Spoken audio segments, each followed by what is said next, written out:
good morning, everybody. Welcome to Title Talk. I am one of the hosts. My name is Dru with Inspired Title Group. I am here with Aimee, the executive. What are you today? I'm an executive assistant today. Today, okay. Stay tuned. I don't know what I'll be tomorrow. She moves around and she's shaking. We have a wonderful guest here. We're excited to come to you, and we're doing a podcast with this as well. But we wanted to introduce to you a wonderful lady who we are trying to kind of learn a little bit more about and do some work with. Hopefully work with. Yeah, her name is Paige Hansen, and she is with Optiv. Is that correct? Yes. Awesome. We're going to talk a little bit about the Cook County Land Bank, and we're going to talk about buying and selling homes and how that happens and what that all looks like. So I'm going to give this to Aimee for a few minutes, and we're all going to chime in. And feel free to join us and share us and all of those good things that you do on social media. I should be doing that right now. Your phone locked. Oh, that's Super great. sorry about that. Wonderful. So we do all these technical things ahead of time. So we are actually doing our first live podcast. And with that live podcast, we are kind of coming from a totally different scene here and a totally different place. But we're going to be moving and shaking this thing up. And we're going to have different guests and hoping to really grow this thing into some information and make title more exciting than it is, because it's not. It is really exciting. Well, it is. You're for just those, a Debbie Downer. I am. I'm not a big, whatever. Should we let Paige talk a little bit about Yeah, herself? I want to have what Paige you introduce do herself. Yeah. All right, so I'm Paige from Optiv Properties. I'm a managing broker and investor, and this is actually my 10th year in real estate, almost right at a decade right now. Wow, Feeling a little that's old. impressive. I would have never. Right. She came out of the womb ready for real estate. Wow. Well, I could have. I started as a secretary, actually, at an office in Orland Park, and my father's always been in real estate, and I was in college. The market was taking a tank, and he goes, "Why don't you get involved?" And I was like, perfect timing. Nice. So, yeah, that's where I started off, and here I am, 10 years later. That's great. Yeah. So when you say investor, what type of investing and what type of things do you look for and So do? primarily it's been multifamily. Okay. I approached you with the flipping, of course, and that's been a fun facet, but it's actually been multifamily. I started off in management, which can be grueling, right? Yeah. That's a true statement. It could be tough, but we have gotten involved with these value add buildings, and it's fun. It's very awesome to come to a building that's not doing well, it's struggling, it's not performing, and then come in and rehabilitate and optimize it, basically, and get it to where it's supposed to be, with great tenants, great income, and just improvement. That's great. There's a lot of folks out there doing this. There's a lot of folks out there doing this just for their own personal gains and things. Whereas I think that a lot of the clients that we work with and kind of where we model ourselves, even as the development side of what we do, is not to gentrify areas, is really to kind of put people back in the Isn't that strange that when we were talking earlier, that's exactly how Paige We're not worded displacing anybody. No. We're just putting people back where they belong. We're Right. putting neighborhoods back together. We're not taking them apart and whatever. We're literally just putting people back. I think it's great. You know, most of the time it's friends or families or neighbors that are coming to even if it's an apartment building or a single family home, Sure. it's people from the neighborhood. It's not outsiders that are coming to occupy these spaces. Yeah. So I think that's important to know. That's great. That's great. So that's kind of a perfect segue to what we're going to talk about today. We're going to talk about the Cook County Land Bank. Yes, it's a long word, a lot of words. So first, I'm going to read a little Excerpt. part of an article that I found in the Sun Times. I read on my off time. I enjoy reading, and that's going to kind of lead us to Paige's involvement with the Cook County Land Bank. So I'll try not to stutter too much while I read this. Reading out loud is not my forte. All right, so this was from June 12th, 2020. It was posted in the Chicago Sun Times, so it was recent. Like, this is dealing with everything that's happening right now. So it starts with the land bank has torn down barriers across, I can't read. I'm so nervous reading. What's this word? Democratized. That is a weird word. Is that a word? Democratized. It is. It's in the Sun Times, so it's better. a word. It has to be a word. It's in the Sun Times. Yeah. Okay. It'll be on a tweet later on. The land bank has torn down barriers and democratized access to distressed properties. It has given us a chance to create jobs for our neighbors and wealth for the communities we call home. As African American, Latino, and women small business owners, community developers, and economic development advocates, we are a testament to the power of the Cook County Land Bank Authority, which has been revitalizing Black and brown communities like ours for the last 7 years. We have never needed it more than we do at this moment, when our country is entering the biggest economic crisis since the Great Depression. The land bank was formed in the wake of the recession of 2008. It actually formed in 2013, but after 2008, which left enormous scars that are still visible today. More than 200,000 housing units were vacant in the Black and Latino communities where we live and work. But that devastation may pale in comparison to what is hitting us right now. More than 42 million Americans have filed for unemployment since COVID-19 has crippled the economy. So just reading that, it's like it brings a whole new reality to like... Was that number 42 million? 42 million Americans. And that was, in the middle of June, so who knows, it could be higher as of now. So the Cook County Land Bank, you work with them. I have. I've done a lot of projects, and I enjoy it. It's a much different community than what I'm used to when it comes to real estate or house flipping. And I think what a lot of people don't realize is a lot of people don't even know what they are. Well, that's what. That was my first question. What is it? It's basically I think when people think about land bank, they think of a building, right? A bank. Right. And it's kind of like that, right? But at the same time, it's just a community of people, and it's developers, it's contractors, it's inspectors, it's everybody.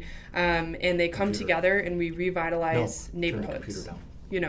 So that's what basically the land bank has been doing. They're going into these neighborhoods and, like you were saying, not gentrifying, we're not replacing anybody, we're not taking anybody out, we're rebuilding these neighborhoods and putting people back in where they belong. Right. And we're taking on these proproperties that so cool that no one else will touch, no one else can touch. I mean, these things are messes, to be put it lightly, and we're just putting it back together. That's exciting. Am I allowed to ask how you got involved with it? It was kind of by chance, actually. I just was looking around, stumbling kind of in a way, in real estate, right? Putting feelers out. Opportunity and just seeing what's out there. Yeah. And I reached out. I had some questions, and they were very welcoming, and it was interesting because to be honest, I didn't have a lot of experience. I probably had one or two flips under my belt, and they were lighter ones too. Yeah. And they kind of just helped me through the process, and in that I've built and grown a lot. Yeah. So, and they do cater to women, especially. I was telling you about the women's luncheon. It was crazy. It was hundreds of women. She's like, I've never seen that many women together at one time. And I went to an all-girls school. It was an exorbitant amount of women, and it was crazy awesome, though, just to see. And it wasn't just like realtors, or it was people women that own businesses, women that are making a difference. They're kicking ass. Yeah. Can I say that? Yeah. And they're doing it. They're living the dream, and it was exciting, and the energy, and it was good. It's good to be part of something like that. No, that's awesome. And when you talk about flips, I think that just that term had such bad connotation to it. It does. It was really and I think that right now we've changed our mantra to using the word flip, because so many realtors and so many investors in the business, they're just so scared because it's already got this stigma that it's bad. There's something negative behind it. Right. You got it illegally. There's illegally. You're going to cheapen the fix to make more money, and that is so for the dollars. Right. And it's such a horrible stigma that's out there because of it, and you've had to change the terms. But I think really educating and bringing people the awareness that it's not to gratify the individuals or the investors doing it, it's really to bring back that community. So the byproduct is a profit. There's money being made, right? There's jobs, there's people working, which I think is also great in these communities. But the other byproduct is our buyer. That's who we're after. That's what we're doing. And these buyers, it's like I said, it's people from the community. They're first-time home buyers, or FHA, low down payment. These are entry-level people that just want to create wealth through home ownership, or want that stability, or need to be in the neighborhood for their kids, or whatever the case is. So although these products there's a profit, that's not the priority, though. For sure. Especially with the land bank, too. The part with the land bank is to revitalize these communities, and we're taking these homes that were eyesores, or not, that's just aesthetics, right? So we're taking these homes that are almost like an attractant for negative activity, right? And we're killing it. We're just, wiping it out and putting families in. So good for you. Yeah. No, good for you. I think that was pretty much, I hope that kind of gave you a rundown of what the Cook County Land Bank was. Yeah. So I'm going to ask Paige a couple questions specifically to you and how the Cook County Land Bank has affected you. Okay. So what's the most important thing you've learned through working with the Cook County Land Bank? Like I was saying, the byproduct. So there is I think you kind of answered this already. There is that profit. Sure, why not? But that's not the end goal, and flipping just doesn't have to be that way. It doesn't have to fit in the box like you were saying with the negative connotation, and it doesn't have to be that a lot of people don't like realtors, right, or real estate in general, but it doesn't have to be that way, and it's not. And this is a different association that is after something a little bit deeper. Nice. You know, how do they acquire these properties? Various ways. I know a very popular way has been tax liens and a lot of delinquent properties. A lot of them are abandoned actually too at the same time. So you do either have squatters or they've been illegally converted into 3 flats. Yeah. We see a those lot are of fun that. ones to try to Those, work. So a lot of them have actually come by way of despair, you know. So it happens, and it is what it is. Does this have to happen right now?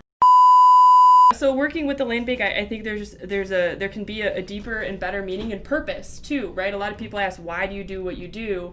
And if I was just doing it for the profit, I'd get burnt out real quick, and I wouldn't have any previous clients because people see right through that. Yeah. You know, and if you do shoddy workmanship, people see right through that as well, and the land bank will continue to work with you. There's standards. Yeah. A lot of people don't realize there's I was going to ask about that.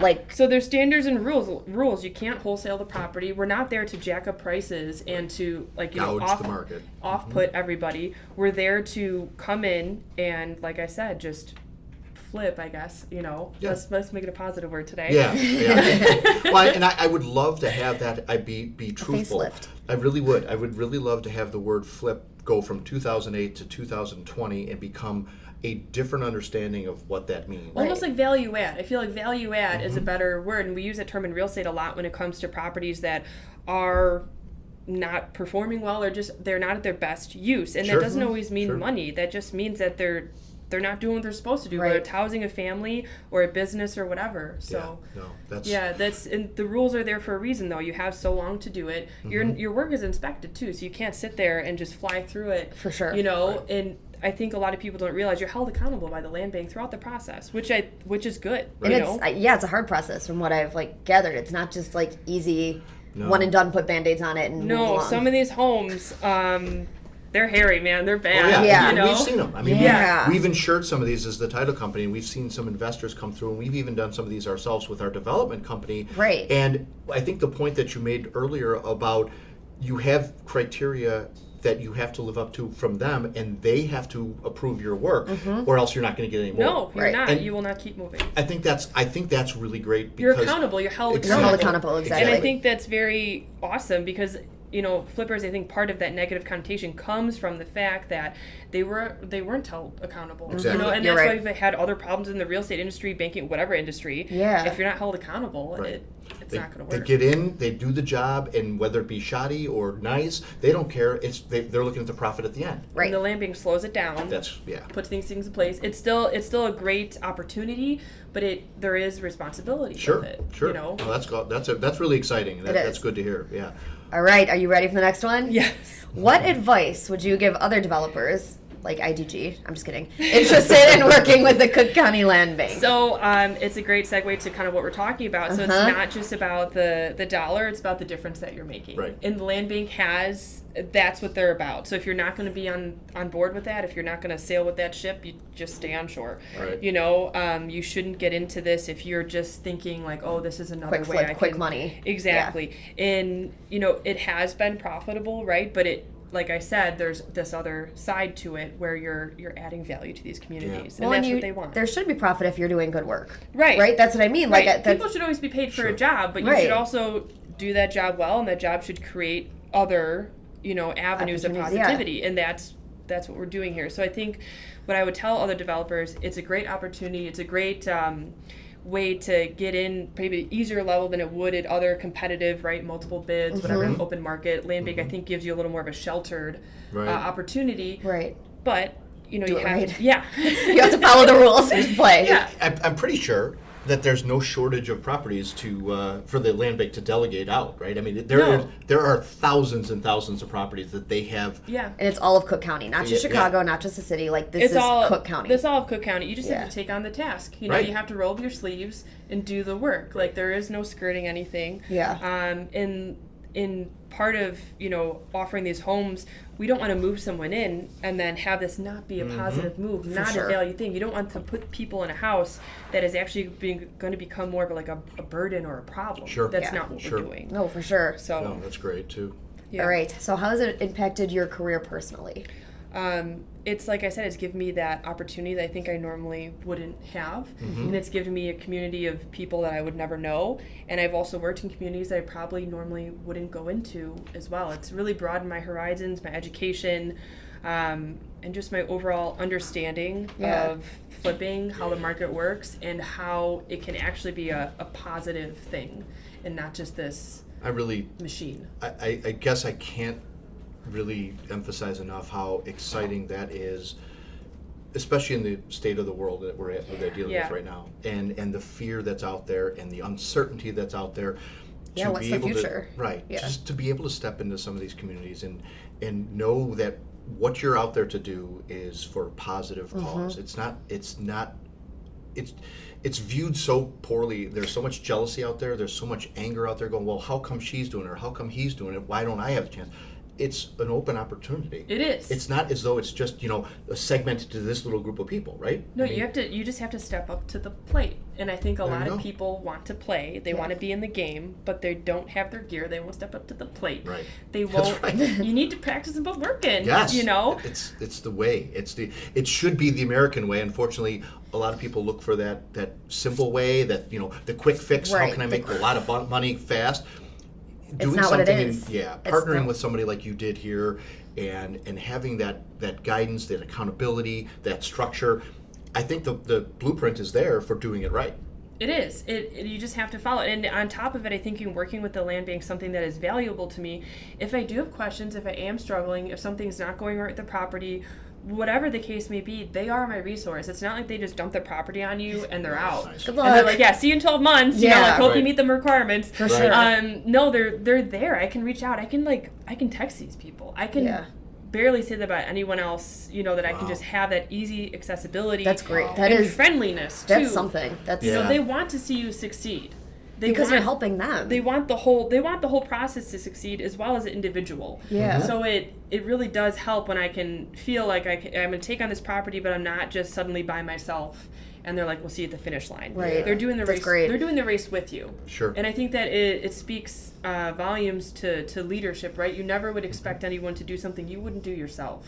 Exactly. And I think that helps a lot. I think the leadership within the Cook County Land Bank and the community they've built is great. Wow. Now, as an active realtor, do you practice in any other areas other than kind of the investment and flip market? Do you do standard buys and sells, or do you handle or deal with short sales? Do you talk about foreclosures? Is there any other aspect that you're versed in? I do a lot of residential sales, and because of my start in multifamily management and kind of like investing value add, I come across a lot of investors. I come across short sales, foreclosures, a lot of distressed properties, but I also like to do the fun stuff and do regular sales. What is that? The fun or the regular? I don't know that I've never, the whole regular. There's a lot of types of fun in real estate. There's a lot of facets. That's why I love it. You're never going to get bored, right? And there's a lot of reasons you won't get bored. But one of them is you can choose many. None of them are headaches. It's all fun reasons you'll never get bored. You can try so many things. And like I said, as long as you put the work in, you can do well. You can succeed. Right. There's really no limit in real estate. And I was actually saying this earlier. A lot of people ask, what's your why? Mm-hmm. Right? And my why is I just enjoy helping people with their changes in life, their lifestyle. When you buy a home, when you're flipping, no matter what you're doing, when you're moving people around, usually they move for a purpose, right? They're either getting a divorce, a birth, a death, marriage, a new job. Yeah. And even if they're not, when they're moving, it's a totally new lifestyle, where you shop, where you eat, where your kids go to school, what you do for fun on the weekends, where you go out to whatever you're doing, it's a new situation. And it's cool to be a part of that and help people succeed or like obtain what they want to do, right? Achieve that lifestyle. I'm an empty nester. I want to be in the city and have fun. Or I'm having kids. I want to come back to the burbs. I have goosebumps like hearing you talk about it. It's not enough people talk with that passion that you're talking about right now, and that's what's so cool about having you on the show. It's you need it. Yeah. And you need it in the flips too for the land, but you need it in whatever you do, because like I said, if that dollar sign is all you're after, you're gonna get burnt out real quick. Yeah. And you're not gonna make it. And people know that too. People know when someone's genuine or when they're really in for the right reasons. My buyers and sellers for the residential brokerage that I do, they know, and they trust me and respect me because of that, you know. And we see that. So in the title side of that, you know, our vision of that is a little bit different. What we see in the title side of that is we have investors for a period of time, and then all of a sudden they disappear. Mm-hmm. Well, why is that? Because they were into that hurry up, make that quick buck, and then boom. There's no longevity. No. The ones that have maintained or sustained a business model of doing good, oh, wait a minute, that doesn't exist. Well, that's what we've kind of modeled out. So what we've gotten inspired by, and it's crazy that I use that word because it's just everything that's around me. But we're cheesy. Yeah, we're cheesy. But I mean, the inspiration for Inspired Development literally came from watching all these other investors do it wrong. Right. And have a different purpose that was just about greed, that was just about hurry up and make a lot of money. Well, we saw that in 2007 and 8. People made a lot of money. And then all of a sudden it crushed, and they lost every dollar of it because they didn't do the right things with it. My opinion. It's right. It's not an opinion. That's a fact. But if we don't do and exercise some of the things that you talked about here today, we're going to do the same thing again. Yeah. It's just going to go again. Now, we talked a couple weeks ago, maybe a month ago, about short sales and things. I think that there's going to be an influx for short sales coming here soon. Obviously, they're calling it the forbearance wave, right? Exactly, because now the forbearance wave is going to last 6 months, and then all of a sudden, what happens after that, as Aimee says. So I'm trying to get people geared up, and this is where partnering with a realtor and partnering with a team that has done this before, and we've done, sadly, too many of them. But this is a different market where people did the short sales before. Short sales, again, bad connotation. Oh my gosh, you must be a deadbeat. You're not worthy of doing anything right. Now it's COVID hits, all these bad things happen. It's not your fault. That people have no control over. Yeah, you lost your job. It's a pandemic. You didn't plan for this. You didn't make bad mistakes. Right. But if you get involved now with some of our real estate professionals and title companies and attorneys and lenders, we can help through this process and guide you so we can get you out from underneath that rock. And it's never too soon to contact a realtor. It's never too soon to engage in that conversation. Most of my clients contact me, it sounds like crazy, but 6 months to a year before they're ready to move. And that's just because like I said, it's a lifestyle change. It's a huge financial choice. It's a huge emotional choice. So you need to prepare. I'm all about it. If you want to call me 2 years ahead, I don't know. If you're that good of a planner, have at it. Right. It's fine. No doubt. Yeah, I mean, that's what we're here for. That's what a good agent, I mean, most people don't like agents, realtors, brokers, whatever word you want to use, because we have the used car salesman connotation, right? And most people don't want to see me walk into a room. But at the end of the day, when a deal needs to get done, I'm there. If it's 7 o'clock in the morning on a Sunday or 9 p.m. on a Thursday, or if I'm walking your dog during showings, I mean, whatever, right? So your buyers can get in there. It's me that's taking care of it. And it's because I care about your situation. That's my why, you know? Well, and the show that we just had before this, there were two realtors doing the podcast, and it was really informative because a couple of things they said were things like, there's a percentage of realtors that only do a little bit of work, and they don't care because they only need to make X. And they give us all a bad name. And they unfortunately, and I'm one of those people who I have the stereotypical feeling that I'm not a big fan of realtors because I've seen more. I'm not either, and I'm one. Right, and that's what I appreciate. I shouldn't say that out loud, but yeah. But Aimee and I sit there when we do these transactions, and realtors come in, they grab their check, and they leave. You go, well. And then they lean on us for all the information. Do this, do that, do these things. However, you're getting the bulk of the monies. Like, where is your interaction with the client? it's, you sold it, thanks very much, and I'll see you at the closing table. Right. There's a lot of other things that happen behind the scenes. It's amazing how a lot of people check out once the contract is signed. Sure. And that is literally when your job just begins, to be honest, because that's when you actually have an action. I mean, and that's when you really need to pay attention. So I'm just not sure how people do that or operate their business or, No, it's a reality in the market. It's an unfortunate thing that we see a lot of, and again, you guys have a bad stigma on your name because of the folks that are out there doing it so. Lackadaisically, it's just so incomplete and that it's not a lifestyle. granted. It's just a job, just a paycheck. Yeah, and it's the realtor that was like what 20 years ago is not the same realtor that is now. I think a lot of people don't realize that too. It's not like I remember when I was a secretary and I first started, I had that huge freaking binder with all the printouts. And like we'd update it every week, and it seems so like archaic now. But like I just remember sitting there like doing my thing, and now that we're not the key holders to these properties anymore. You can go on Zillow and find that. So my value is not just showing you the property. My value is like telling you everything about it and making sure it fits what you're looking for, and that you'll be able to achieve what you want to, whether it's moving close to mom or keeping your mortgage at a certain rate or whatever. It's to help you do that, and to make sure you're protected throughout the process. Like once you sign that contract, I'm there for attorney review, I'm there for the inspection, I'm there for the appraisal, every step of the way to make sure that this goes how it's supposed to. Even if I have to hold hands the whole way, I don't care. It's such a different marketplace right now, and we've seen the change. That's what we try to be and try to stay ahead of the curve. If more of us would take time for our clients and their needs and understanding what those things are, I think we'd be in just such a better place versus let's see how much money we can make this year and let's put it all to the bottom line because that's what's exciting. Unfortunately, that bottom line tomorrow can go away. The people, I have more gratification at the end of the day looking at who we helped, how we helped them, and what positive things we did and how we can continue to move in that direction. I think that's something we model our business after, and it's a cutthroat business. You know it especially because there's so many people that say, I'm a realtor. Everyone are you? Their aunt's dog. Everyone's a realtor. They do one a year, two a year. I mean. So I was looking up stats, and it was amazing to me, just the numbers that were thrown out there. So the average realtor, everyone thinks that everyone is, very wealthy that does this. The average realtor actually makes like under $45K a year. I don't doubt that. Just because they're, like you're saying, they're not doing all those transactions. They're just kind of in it to, I don't really know what they're in it for, but they're just kind of dilly-dallying, It's a part-time just job kind for of doing it, Yeah, I mean, it's a part-time job for some folks because, kids are at school and, might as well dabble in real estate for a little bit. I'm fine if I sell 2-3 houses a year and make an extra money. Extra money. Yeah. And that's okay, but that kills the average of people who are doing this as a career and treating it as a career.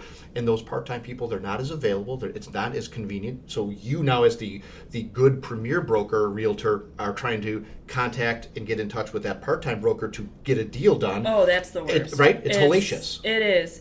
That is like a pet peeve, and I know it when I send it. I know it when I start talking to them because you just know someone who's in the business versus someone who's just hanging out. And the minute that I sense that, I'm like, oh man, this is gonna be. It's gonna be a fun one. Yeah, it's gonna be a little tough. But like I said, at the end of the day, my job is to get it done no matter who is on the other side. Yeah, absolutely. And we do, and it's actually another interesting stat is the average realtor is actually in their upper 50s. So I think another thing that we're going to see in the next decade, although people in real estate do not retire, I've learned. They literally die with their phone in their hand negotiating that deal. So that's good. I do think in the next decade, though, we'll see a big shift in who is actually in real estate as people start to retire, even just step back, right? I mean, it's not like you have to just totally step out, but also just kind of the next generation of realtors or real estate professionals that are coming up. It's interesting, and there's not actually a lot of people around my age in the suburbs. And that's you know why? Because it's hard. What you do is hard. The generation that is younger, when something is put in front of them that's difficult, they'd rather sidestep it or just give up. The generation of what you spoke before, the 50-year-old folks doing it, I model that. I mean, we like that challenge. I kind of go, really? You're going to put an obstacle in front of me? Cool, I'm going to get over it. We try to figure out how to get through it. And you don't need that instant gratification like people our age kind of look for. And I'm an elder millennial. So I know all about that. Still Right? millennial. So I think I'm a little bit ahead of the game. Yeah. I hope I am, and I hope my work ethic shows through. Absolutely. And it's funny. So I don't see a lot of real estate professionals my age, and I see 0 property managers my age. Because when I do the multifamily management, which is a whole other beast, I don't see anybody, and I see a lot of crappy managers too. Yeah. Like I've taken over 3 properties in the last year that were producing $0 a month. I don't know what was happening. Yeah. Solid. I almost it was almost to the point where it sounded like kind of criminal in a way, like something was going on. Yeah, like where's it actually going? Because now, I mean, the ROI on these properties is insane. It's thousands. It should be thousands of dollars every month. And Right. I feel bad for these landlords and investors who are just like, what was going on? And to be honest, not my problem. Yeah, What's happening sure. now is what should be happening. Right. You know, like if you want to go after old management company, it bewilders me. It does.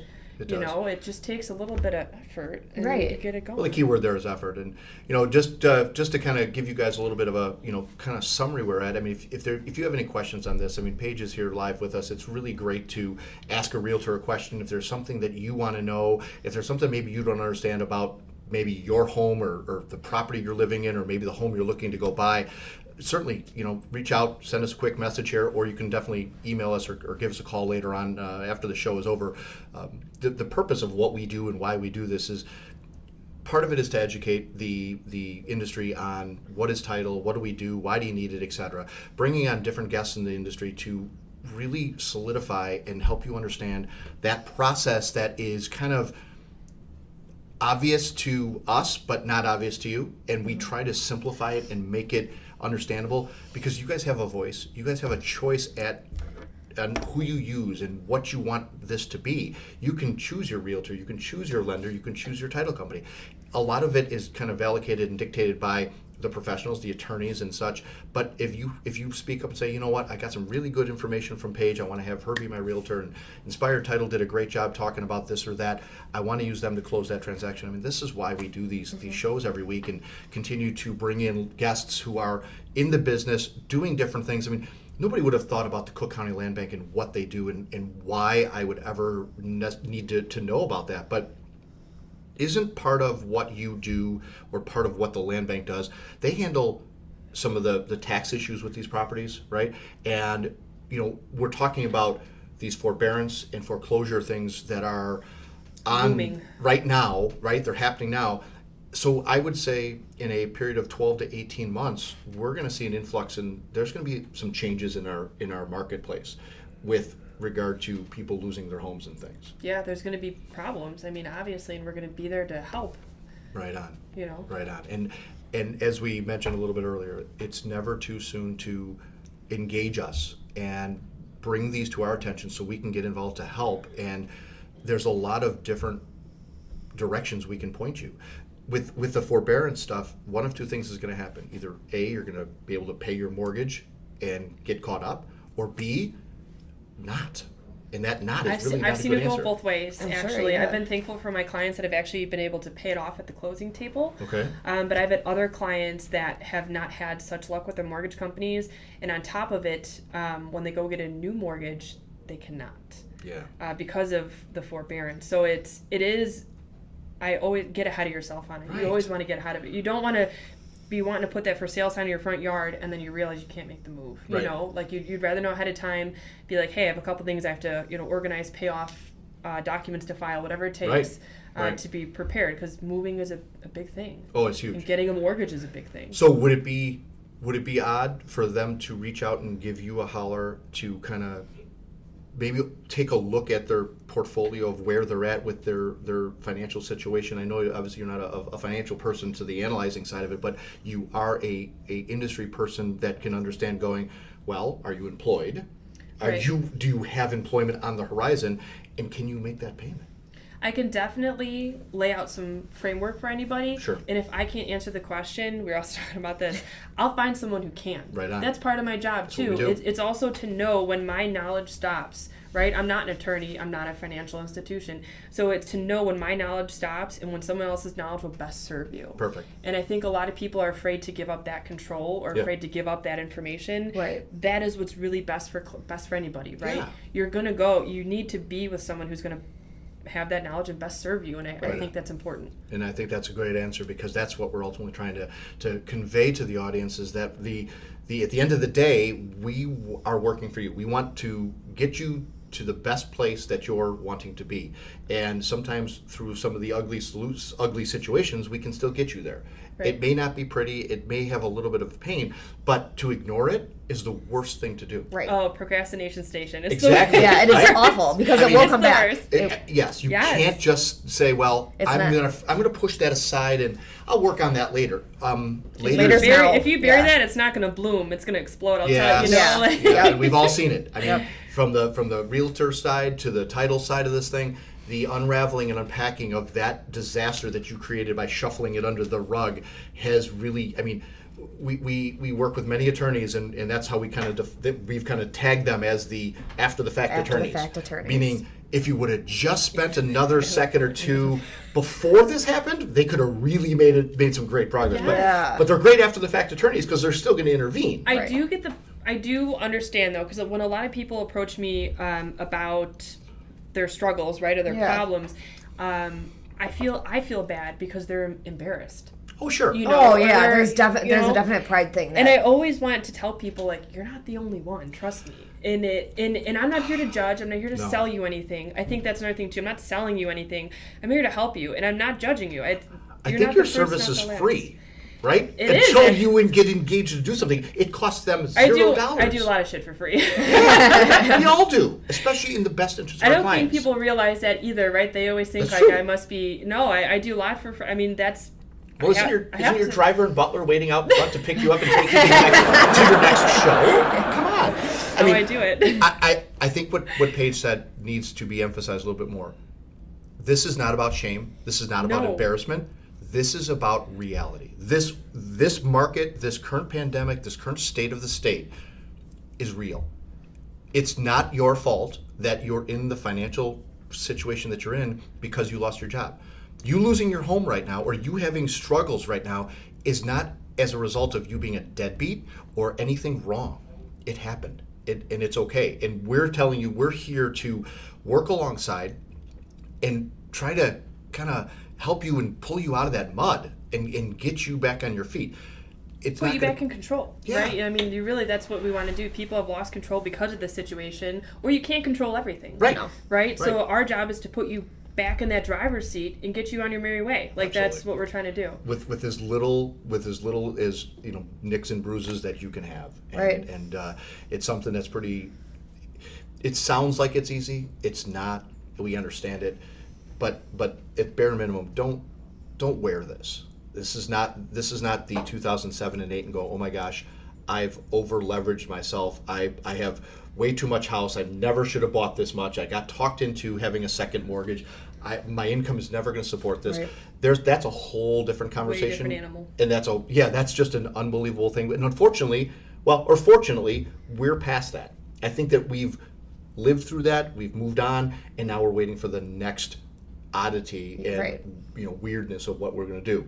And I think we're kind of in it. 2020 is. Oh, we are living it. Weird. We are living the weird right now. I think it's important that we all stay awake through July or December 31st to make sure 2020 truly does leave, and make sure that that the calendar does go to 2021. I haven't even put that far yet. This is the weirdest thing in the world right now. It's the strangest thing. But we're adapting, and we're still moving through it, and we're here to work and help those of you that are maybe unsure and have questions.